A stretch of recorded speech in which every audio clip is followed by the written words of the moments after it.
else. Let's go live to Western Ukraine. We can speak to Yuriy, who is the advisor to Ukraine's defence minister. Thank you for joining us here on BBC News. What is the situation at the moment in Severodonetsk? Good afternoon. The situation in Severodonetsk is and has been for the last couple of days extremely intense. There is very heavy street fighting going on. The Ukrainian army is resisting the offensive by the Russian aggressors with the means that they have. But of course, as you've rightly pointed out earlier in the report, the Russian armed forces are using every single means of firepower they have. Well, when we actually speak to our soldiers who are on the front lines, they say that it almost feels like Russians have put up ammunition plants, manufacturing plants on the battlefields, because it seems like they are just not running out of the ammunition. So air bombardments, missile strikes, heavy artillery shelling, and of course they are hitting civilian areas, residential areas. There are civilian casualties on a daily basis.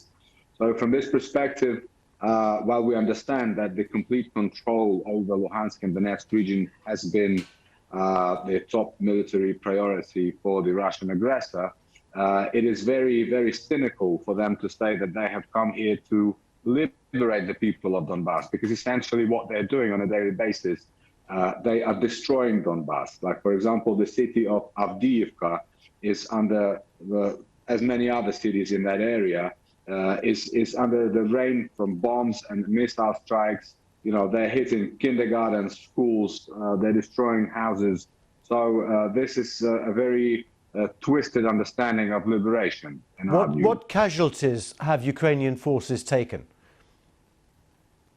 Well, as our president, Mr. Zelensky, has mentioned a few days ago in his interview, he said that on different days, the casualties that the Ukrainian army sustains in that area right now could be up to 100 soldiers per day killed, as well as up to 400 soldiers wounded.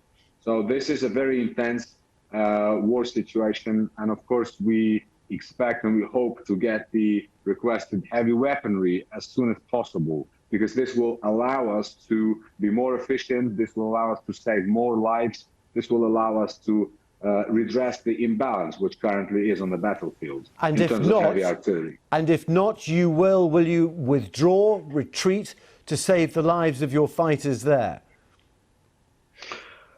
The questions of military strategy are within the exclusive competence of the General Staff of the Armed Forces of Ukraine.